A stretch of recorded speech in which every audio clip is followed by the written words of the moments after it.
Your mind is not on your work. Your mind is not on your work. There's something distracting you. Hi, young man. Yeah.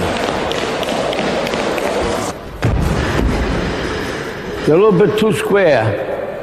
Your right shoulder, you see, a little bit this way. It should be more this way. So when you drive it in, nothing to hold that blow. You're going to do real damage. You might drop the guy with one punch. But you aim it here and bring the same hand. When he hits here, his life will bring it down. Even if he's his life bring down, bang, over here. Bang, with the left hook here or here. That's it. See, ain't no way he's going to hit you then, right? And remember, it's always good to throw the punch where you could hit him and he can't hit you. That's what the science of boxing is all about. Oklahoma State. Right now he backs off from a sharp right uppercut to the body by Tyson. Again, a double right hand to the body and the chin. Down goes Lorenzo Boyd. The count is 5. The count is 6. The count is 8. He will not get up. It's over. Sam, show me what heavyweight throws punches that quick. Those were 2 right hands, one to the body, and you snap your fingers. It was turned into, I believe it was a right uppercut. That's how fast it was. Chalk up another knockout for Mike Tyson. What's up, fight fans? This is Slim Olokpe with Slim Olokpe Boxing. So Mike Tyson, the youngest heavyweight champion ever, a man that was so feared that opponents lost before the fight even started. But how does someone goes from being the most dangerous fighter on the planet to losing it all? This is the story of Iron Mike Tyson's rise, fall, and the redemption that made him a legend.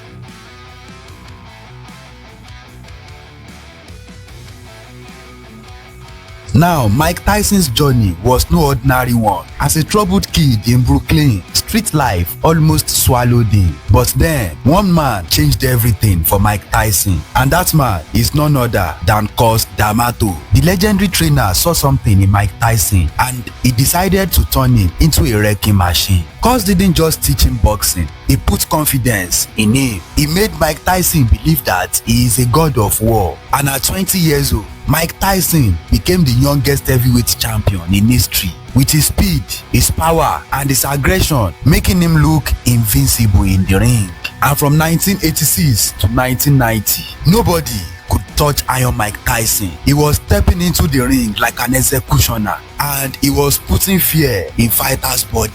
Fighters were afraid before punch even landed, knowing that Mike Tyson doesn't fight for points. He just go in there to destroy. Remember the way he demolished people like Trevor Babbitt, Larry Holmes, and Michael Spinks? It is like when a pit bull enter a chicken farm, and the world has never seen anything like that before Mike Tyson's coming.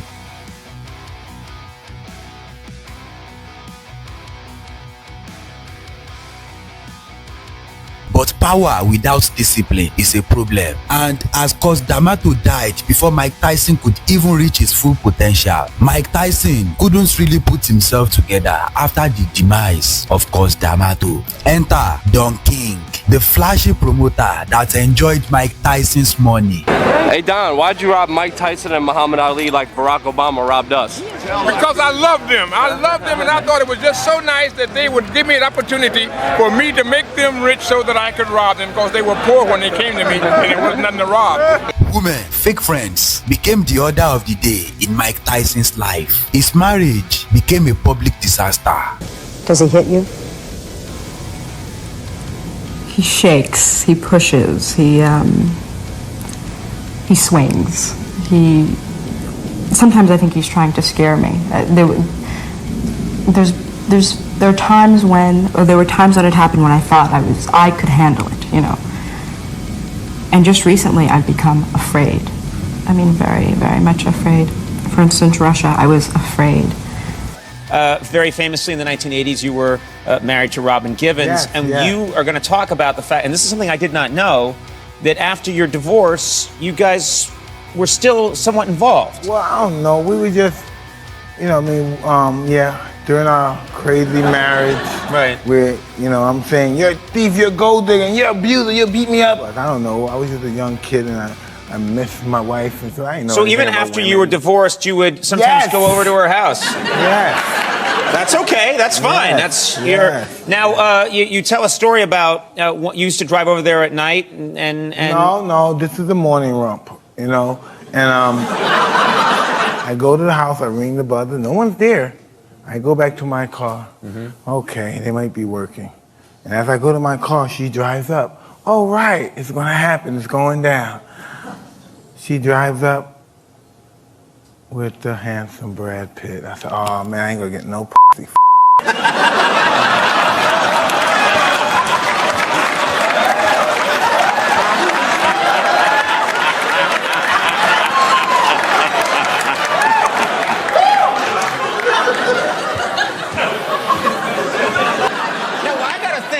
Brad Pitt sees you, he's got to be scared because she's pulling up with your ex-wife at her house and you're sitting there in a car.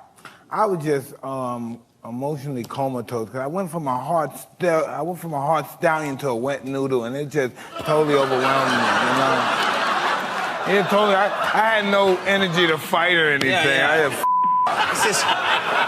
And then boom, February 11, 1990, in Tokyo, Japan, Buster Douglas, a fighter that nobody expects anything from, humiliates Mike Tyson and beats him blue-black to shock the whole world. That loss exposed Tyson's weakness, and it was glaring to the world that Mike Tyson was no machine after all, and immediately the invincible aura disappeared.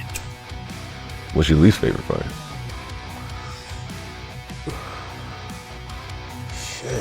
We all refer back to the Buster Douglas fight, but you don't view that as your worst fight at all. That's one of my best. Look at that. Yeah, one of my best.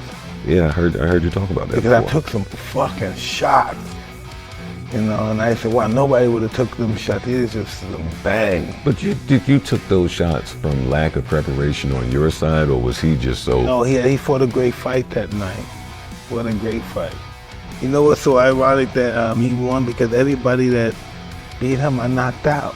And then another bombshell for Mike Tyson, and this time it was a rape case. Iron Mike Tyson landed in prison for 3 years, and by the time he came out, he was not the same fighter he used to be again. The consistent thing about Mike Tyson is that since 1991, he has maintained his innocence. But the judge and jury were not convinced, and Tyson's career would be put on pause while he paid his debt to society. But left empty-handed was his victim, whose story was silenced every single time Tyson's denials were believed. The reason that I decided to come forward to confront the man who raped me was because I didn't want other women to be in the situation that I was in, and I wanted them to be warned. Ladies and gentlemen, our next guest claims to be back and better than ever. If that's true, why is he here? Please welcome to the program the always interesting, dynamic Donald Trump. Donald!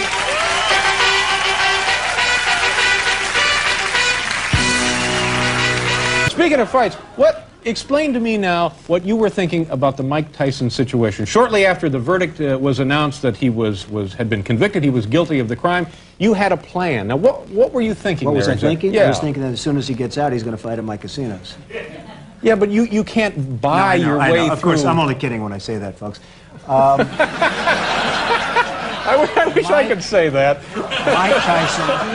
Mike Tyson was greeted at his door at 1 o'clock in the morning by a woman. He then... Well, we don't need to go through the case again. It's ridiculous. The woman was dancing at 8 o'clock, and this guy's in jail for 6 years. I don't understand it. I think it's wrong. I think but due process of law prevailed. So then I think you he had one of in... the worst defense lawyers I have ever seen. This was the worst defense. I mean, their defense essentially was that anybody that goes out with Mike Tyson knows she's going to be raped, and therefore Mike Tyson... This is his defense.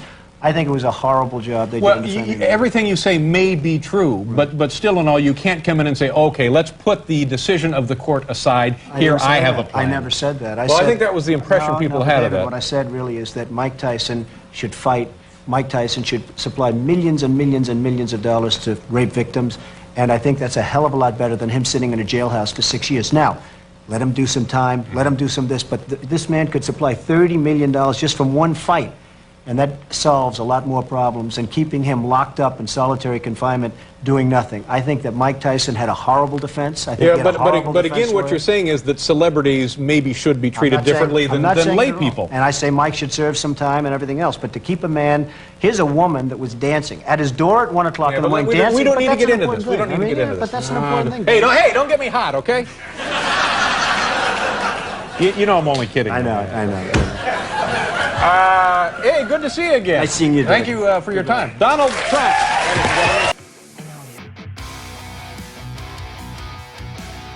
Yes, he tried to become that fighter again. He won some fights and he even regained the heavyweight title. But that fire in his eyes, the fire in his belly before the prison was not there anymore. Then came the fight with Evander, the real deal, Holyfield. In the first fight with Evander Holyfield, Mike Tyson lost the fight. And the second fight, Mike Tyson bites Holyfield like a local chicken. And that was the moment that the boxing world realized that Mike Tyson has fallen completely. And after that fight, Iron Mike Tyson was a shadow of himself. And he was just fighting for money. Lennox, the Lion Lewis, beat him mercilessly. And even small fighters that Mike Tyson would have crushed back in the days got the opportunity to smash him in the ring. And then Mike Tyson came out to say something that broke fans' hearts, saying he doesn't have it in him anymore. And that marks the end for Iron Mike Tyson. But here is the crazy part. Mike Tyson didn't end up as a tragic figure. Instead, he rise again, not as a fighter, but as a man. He embraced his past, his mistakes, and turned himself into a respected figure in the boxing world. Now, Mike Tyson is inspiring millions with his wisdom. His podcast is doing really well, and the man is enjoying his life. Most importantly, boxing fans still love the man. And Mike Tyson's story was a lesson, teaching us that power without control is a problem, but redemption is always possible.